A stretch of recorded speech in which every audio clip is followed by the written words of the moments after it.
Praise the Lord. இயேசு கிறிஸ்துவின் இனிதான நாமத்தினாலே இந்த இசை வகுப்பை நாம் ஆரம்பிப்போம். கண்களை மூடி நாம் ஜெபித்து இந்த முதலாவது வகுப்பை நாம் ஆரம்பிப்போம். அன்பின் பரலோக பிதாவே, இந்த வேலைக்காய் நன்றியோடு கூட உம்மை துதிக்கிறோம், உம்மை ஸ்தோத்தரிக்கிறோம். இந்த வேலையில் கூட ஆண்டவரே கிருபைகளை தந்து வரங்களை தந்து எங்களை பயன்படுத்துகிற தேவன் நீர் ஆண்டவரே. இந்த வேலையில் கூட ஆண்டவரே நாங்கள் கற்றுக்கொள்ள போகிற ஆண்டவரே இந்த பாடங்களை ஆண்டவரை பிரயோஜனமாக்கி தாரும். இதை பார்க்கிற ஆண்டவரே, இதை ப்ராக்டிஸ் பண்ணுகிற ஒவ்வொருவரையும் கர்த்தர் ஆசீர்வதிப்பீராக. உடைய கரத்தில் ஒப்பு கொடுக்கிறோம். இயேசுவின் மூலம் ஜெபிக்கிறோம் நல்ல பிதாவே, ஆமென். கர்த்தருடைய பரிசுத்த நாமத்திற்கு மகிமை உண்டாவதாக. இந்த டிவைன் காஸ்பல் மியூசிக் அகாடமியின் சார்பாக இந்த குழுவினர் ஒவ்வொருவருக்கும் நாங்கள் நன்றிகளையும் ஸ்தோத்திரங்களையும் நாங்கள் தெரிவித்துக் கொள்கிறோம். எங்களுடைய தரிசனமே எல்லா சபையிலும் இசைக்கருவிகளை வாசிக்கிற பிள்ளைகள் இருக்க வேண்டும் என்பதே எங்களுடைய தரிசனமாக இருக்கிறது. இந்த கடைசி காலத்தில் வாலிப பிள்ளைகள் இசைக்கருவிகளை ஆண்டவருக்காக வாசிக்கவும் ஊழியங்களை செய்ய வேண்டும் என்று நாங்கள் வாஞ்சிக்கிறோம். அதே போல் இந்த வகுப்பிலே நானும் என்னோடு கூட இணைந்து இம்மானுவேல் லுத்தரன் திருச்சபையினுடைய ஒரு சீனியர் ஆர்கனிஸ்ட் அருமையான அண்ணன் சாக்கோ அண்ணன் இணைந்து நாங்கள் இந்த வகுப்புகளை எடுக்க பிரயாசப்படுகிறோம். நிறையா தியரி இருக்காது, மெயினாக ப்ராக்டிக்கலாக காரியங்களை கற்றுக்கொள்ள போகிறோம். எவ்வளோ சீக்கிரம் முடியுமோ அவ்வளோ சீக்கிரம் நம்ம நாம் கற்றுக்கொள்ள போகிறோம். எல்லாவற்றுக்கும் மேலே கர்த்தர் நமக்கு உதவி செய்வார். சரி, நம் வகுப்புக்குள்ளாக நாம் செல்வோம். முதலாவது நாம் பார்க்கிற போது the address of the keys. அதாவது நம்ம ஒவ்வொருவருக்கும் ஒரு அட்ரஸ் இருக்கிறது இல்லையா? நம்ம எல்லாருக்கும் ஒரு அட்ரஸ் இருக்கிறது. நம்ம அட்ரஸ் இல்லாமல் யாருமே நம்ம என்ன பண்ண முடியாது, தொடர்பு கொள்ள முடியாது. அதே போல் இந்த கீபோர்ட்லேயும் ஹார்மோனியத்துலேயும் இருக்கிற அந்த கட்டைகளை நான் இங்கே வரைஞ்சி வைத்திருக்கிறேன். ஒருவேளை உங்களுக்கு புரியுன்னு சொல்லி நான் நினைக்கிறேன். சரிங்களா? ஸோ இங்கே பார்த்தீங்கன்னா மேலே பிளாக் கீஸு இருக்கிறத பார்ப்பீங்க, கீழே ஒயிட் கீஸு இருக்கிறது. இது ஒவ்வொன்றுத்துக்கும் ஒரு பேர் இருக்கிறது.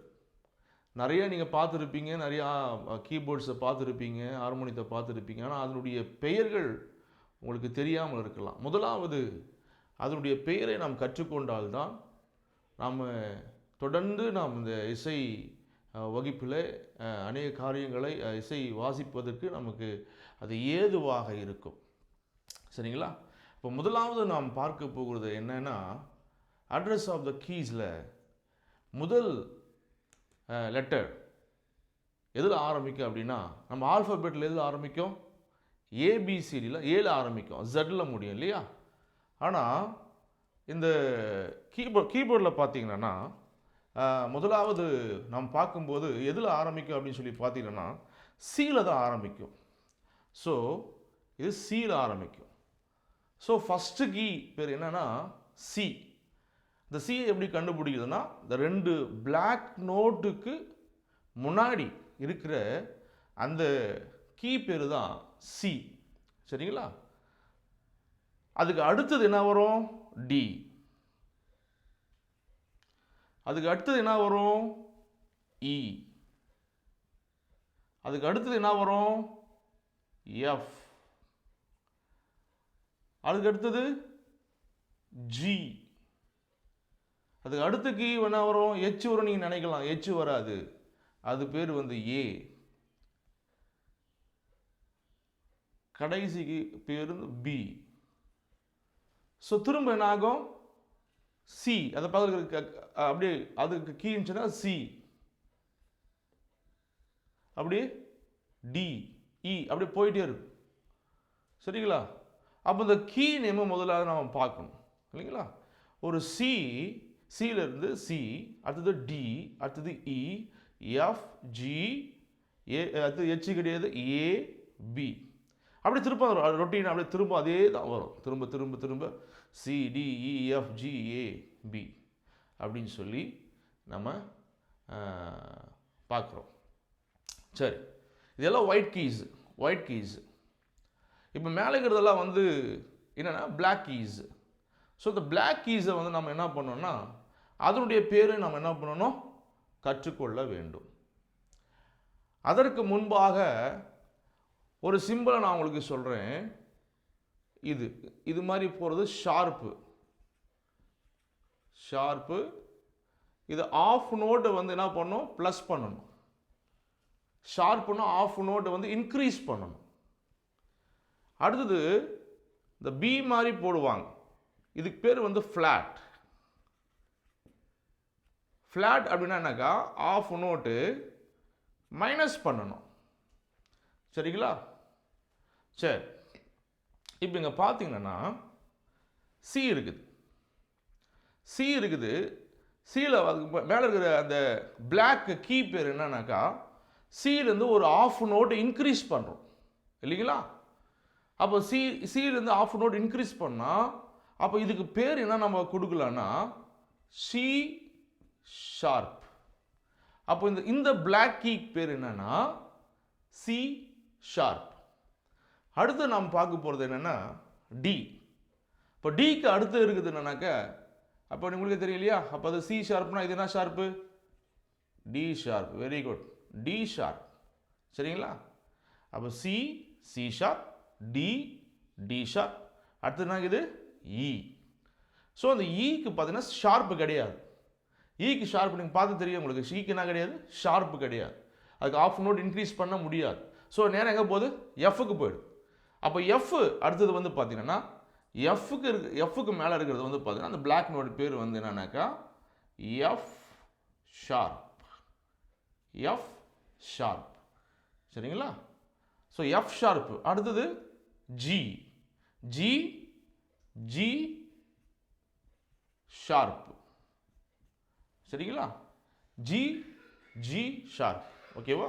அப்போ ஜிலேருந்து ஒரு ஆஃப் நோட் இன்க்ரீஸ் பண்ணால் ஜி ஷார்ப். இதுக்கு பேர் ஜி ஷார்ப். ஸோ இது வந்து பார்த்தீங்கன்னா ஏ வந்து பார்த்தீங்கன்னா ஏக்கு ஷார்ப்பு ஏ ஷார்ப். ஸோ இதை வந்து என்ன சொல்கிறோம், ஏ ஷார்ப். ஸோ ஏ ஷார்ப்பு. அடுத்து என்ன வருது, பி. ஸோ பிக்கு பக்கத்தில் இருக்காது, ஷார்ப்பு இருக்காது இல்லையா? இப்போ ஷார்ப்பெல்லாம் நம்ம பார்த்துட்டோம், இதெல்லாம் ஷார்ப்பு அப்படின்னு சொல்லி நம்ம பார்த்தோம் இல்லையா? அப்போ அடுத்தது ஃப்ளாட்னா என்ன பண்ணோம், ஆஃப் நோட் டிக்ரீஸ் பண்ணும், ஆஃப் நோட் குறையும். ஸோ அப்படி பார்க்கும்போது நம்ம எங்கேருந்து ஆரம்பிக்கலாம், இங்கே பிலேருந்து ஆரம்பிப்போம். ஓகேவா? பிலேருந்து ஆரம்பிப்போம். ஸோ இப்போது பிக்கு வந்து பார்த்தீங்கன்னாக்கா ஆஃப் நோட் நம்ம குறைக்கும் போது எங்கே வருது, இந்த இடத்துல வருது. இந்த நோட்டுக்கு பேர் ஆல்ரெடி ஏ ஷார்ப் இல்லையா? அப்போ இன்னொன்று நம்ம சொல்லுவோம், இங்கே இடம் இல்லாததுனால நான் மேலே போடுறேன், பி ஃப்ளாட். ஓகேவா? அப்போ பியிலிருந்து ஆஃப் நோட்டு நம்ம குறைக்கும் போது அது பி ஃப்ளாட் அப்படின்னு சொல்லி சொல்கிறோம். சரிங்களா? அப்போது ஏ ஷார்ப்னாலும் ஒன்று தான், பி ஷார்ப்னாலும் மன்னிக்கணும், பி ஃப்ளாட்னாலும் ஒன்று தான். இப்போது என்னுடைய அப்பா இருந்தார், இப்போ இல்லை. என்னுடைய அப்பா செல்வகுமார் ஐயர். அப்போ செல்வகுமார் ஐயர் பையன் யார் அப்படின்னா மருவி நிர்மல்குமார் தான். திருமதி லில்லி சங்கீத பைபிள் அம்மாவுடைய பையனாலும் யார் தான், மருவி நிர்மல்குமார் தான். நான் தான், என்னை தான் குறிக்குது. அப்போ அப்பா வழியில் போனாலும் என்ன தான் குறிக்குது மகன், அம்மா வழியில் போய் மகன் சொன்னாலும் என்ன தான் குறிக்குது. அதுபோல் ஏ ஷார்ப்னாலும் இந்த நோட்டு தான், பி ஃப்ளாட்னாலும் இந்த நோட்டு தான். சரிங்களா? அப்போ அதே போல் ஏ இருக்குது, ஏனுடைய ஃப்ளாட்டு இது இந்த நோட்டு, இந்த பிளாக் நோட். அப்போது ஏ போட்டு ஃப்ளாட். சரிங்களா? அப்போ G sharp equal to A flat. அப்போ ஜிக்கு ஃப்ளாட் எது, இது. அப்போது இது தானே ஜி ஃப்ளாட். சரிங்களா? ஸோ அடுத்தது வந்து எஃப்க்குது, எஃப்க்குனா இல்லை, ஃப்ளாட் இல்லை. சரிங்களா? அப்போது ஜி ஃப்ளாட்டு எஃப் ஷார்ப்பு எல்லாம் ஒரே நோட், இந்த நோட்டை குறிக்குது. அடுத்தது வந்து என்னது, ஈக்கு ஃப்ளாட் எது, இது. ஆஃப் நோட் குறைக்கும் போது இங்கே வரும் இல்லையா? அப்போது இ ஃப்ளாட். அப்போது டி ஷார்ப்புன்றதும் இ ஃப்ளாட்ன்றதும் ஒரே நோட்டை குறிக்குது. சரிங்களா? அதுக்கு அடுத்தது டிக்கு வருது. டிலேருந்து ஆஃப் நோட் டிக்ரீஸ் பண்ணால் இங்கே வருது. அப்போது இது வந்து டி ஃப்ளாட். அப்போ C sharp equal to D flat. சரிங்களா? அப்போ நீங்கள் பார்க்கும்போதே தெரியும் இல்லையா? C sharp equal to D flat. D sharp equal to E flat. F sharp equal to G flat. G sharp equal to A flat. A sharp equal to B flat. சரிங்களா? இப்போ இந்த காரியங்களை கற்றுக்கொண்டோம். அதுக்கடுத்து நாம் பார்க்கும்போது ஆக்டேவ்னு சொல்கிறோம். ஆக்டேவ். ஸோ இந்த சியிலிருந்து இந்த பி வரையும் ஒரு ஆக்டேவ் அப்படின்னு சொல்லி சொல்கிறாங்க. ஒரு நிமிஷம். Dust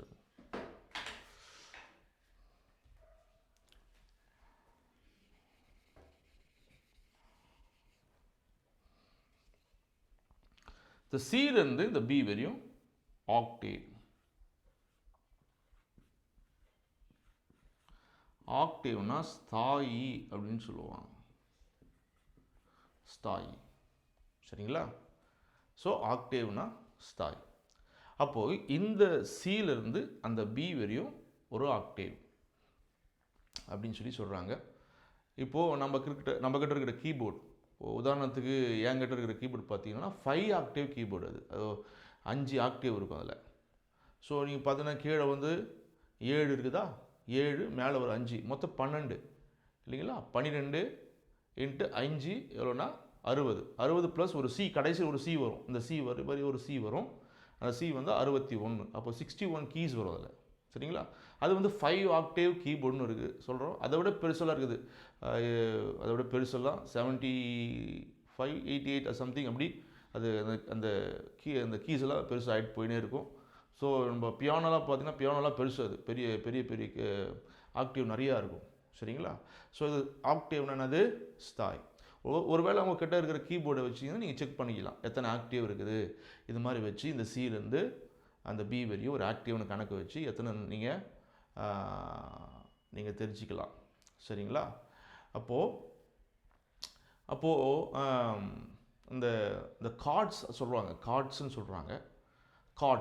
கார்ட்ஸ்னால் CHORDS. கார்ட்ஸ்னால் கூட்டு ஸ்வரம்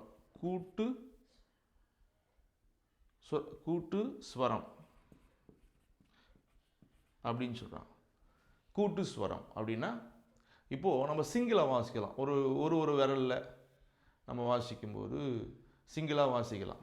கூட்டு ஸ்வரம்னா 3-4 கீஸை ஒன்றா நம்ம அழுத்தும்போது அதை தான் நம்ம என்னன்னு சொல்கிறோம்? கார்ட்ஸ் அப்படின்னு சொல்லி சொல்கிறோம்.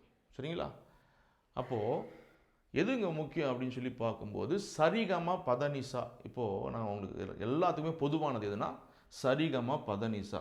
சா ரி க ம ப த நீ சா. 7 ஸ்வரங்களுக்கு தான் நிறைய ராகங்கள் இருக்குதுன்னு நிறைய நான் பார்த்துருக்குறேன் இல்லையா? அப்போ இந்த சரிகம பதனிசா சார் இது என்ன சார் அப்படின்னு சொல்லும்போது இந்த ஒரு நோட்லையும் நம்ம சான் எடுத்துக்கினா அதுக்கு தனி வழி இருக்குது, ரூட் இருக்குது. சரிங்களா? இப்போது இந்த சீல வந்து சா ஆரம்பிச்சிச்சுன்னா அப்போ எங்கே வரும்னா அது சரிகம பத சா ரி க ம ப த நீ திருப்பி சி சாவாயிடும். மன்னிக்கணும் சா. சரிங்களா? அப்போது நம்ம பார்க்குறது இந்த இது பார்த்தீங்கன்னா இந்த சா சீல வந்து சா ஸ்டார்ட் ஆனால் அது போகிற வழி வந்து பார்த்தீங்கன்னா எல்லாமே ஒயிட் கீஸில் போகும். ஸோ இது வந்து என்ன கார்டுடைய ரூட்டுனாக்கா சி மேஜர். நம்ம நிறைய தான் பார்க்க போகிறோம். சி மேஜர் அப்படின்னு சொல்லி சொல்கிறாங்க. சரியா? C major. ரொம்ப முக்கியம். C major. இந்த சி மேஜரில் அப்படின்னா எல்லாமே ஒயிட் நோட்லேயே வரும். நம்ம பாட்டு எந்த பாட்டு வாசித்தாலும் முக்கால்வாசி பாட்டு எக்ஸப்ட் கர்நாடிக் சாங். ஏன்னா கர்நாடிக் சாங் வரும்போது அதில் வந்து கர்நாடிக் வரும்போது நிறையா ஆஃப் நோட்டு வரும், ஆக்சிடென்டல் நோட்டு வரும். அதனால் வந்து இந்த பிளாக் கீஸ் எல்லாம் நம்ம டச் பண்ண வேண்டியதாக இருக்கும். அது தவிர்த்து நம்ம பார்க்கும்போது இப்போ நிறையா பாட்டு, தாசரே தரணியே அன்பாய், ஆத்துமமே என் முழு உள்ளமே, ஸ்தோத்திரமே சுனாத், அந்த மாதிரி பாடல்கள், இந்த மாதிரி பாட்டெல்லாம் நம்ம பார்க்கும்போது இது ஃபுல்லாக ஒயிட் கீஸ்லேயே வாசிக்கலாம். மேஜர்ன்றது சி மேஜர்னு ஆரம்பித்தா சி மேஜரில் நம்ம என்ன பண்ணுவோம், அந்த பாட்டை நம்ம வாசித்து முடிக்கலாம். சரிங்களா? இப்போ சியில் சா ஸ்டார்ட் பண்ணால் இந்த ரூட் வருது. அப்போ டீல ஸ்டார்ட் பண்ணால் அதுக்கு வேறு ரூட் வருது. நம்ம ஒன்று பார்ப்போம். சரியா? ஏன்னா ஒரே நாளில் நம்ம என்ன பண்ண முடியாது, எல்லா காரியங்களையும் அவங்களுக்கு சொல்லி தந்தால் உங்களுக்கு எதுவுமே மனசில் நிற்காது. சரியா? எல்லாத்தையும் நம்ம போட்டு டம்ப் பண்ணி வச்சா உங்களுக்கு எல்லாம் மறந்து போயிடும். ஸோ கொஞ்சம் கொஞ்சமாக நம்ம கற்றுக்கொள்ளும்போது அது நமக்கு பிரயோஜனம் உள்ளதாக இருக்கும். நீங்களும் அதை ப்ராக்டிஸ் பண்ணுவதற்கு அது ஏதுவாக இருக்கும். உங்களால் முடிஞ்சால் அந்த நான் போட்டுக்கிறதெல்லாம் நான் என்ன பண்ணலாம், நீங்கள் எழுதி வச்சுக்கலாம். அதே மாதிரி ஒரு படத்தை போட்டு மெனக்கெட்டு செய்து தான் ஆகணும். சில காரியங்களை கற்றுக்கணும்னா நம்ம எல்லாம் செய்து தான் ஆகணும். ஸோ இதை படம் போட்டு நீங்கள் இதை குறித்து வச்சுக்கும் போது அந்த கீஸ் நேம் எல்லாம், அது அட்ரஸ் ஆஃப் த கீஸ்னால் ஒன்றும் கிடையாது. ஒவ்வொரு கீக்கும் ஒரு பேர் இருக்குது. ஸோ அதுதான் நம்ம சொல்கிறோம். ஸோ சி மேஜர் ஃபஸ்ட்டு நம்ம சி மேஜர் நம்ம பார்க்க போகிறோம். சி மேஜர் தான் நம்ம பார்க்க போகிறோம். ஸோ எல்லாத்துக்கும் ஒன்றுக்கு ரூட் இருக்குது. சரிங்களா? அப்போ ஒரு நோட்டில் சா ஸ்டார்ட் ஆகினா அது எந்த வழியில் சரிகம பனிசா போகும் அப்படின்றது நம்ம பார்ப்போம். பிற்காலத்தில் நம்ம பார்ப்போம். முதல்ல நம்ம சி மேஜரில் இருக்கிற பாடல்களை நம்ம கற்றுக்கினா தான் அப்போது நம்ம என்னென்ன வேரியேஷன்ஸ் வருது நமக்கு புரியும். அதுக்கப்புறமா டி மேஜர் போவோம். அப்புறமா இ மேஜர், எஃப் மேஜர் இருக்கிற பாடல்கள் என்ன, அதெல்லாம் ஒன்று ஒன்றா நம்ம பார்ப்போம். சரிங்களா? அப்படி பார்க்கும்போது நிச்சயமாக உங்களுக்கு புரியும். ஸோ ஃபஸ்ட்டு சி மேஜரை என்ன பண்ணுறாங்கன்னா ஒரு கட்டைன்றாங்க. ஒரு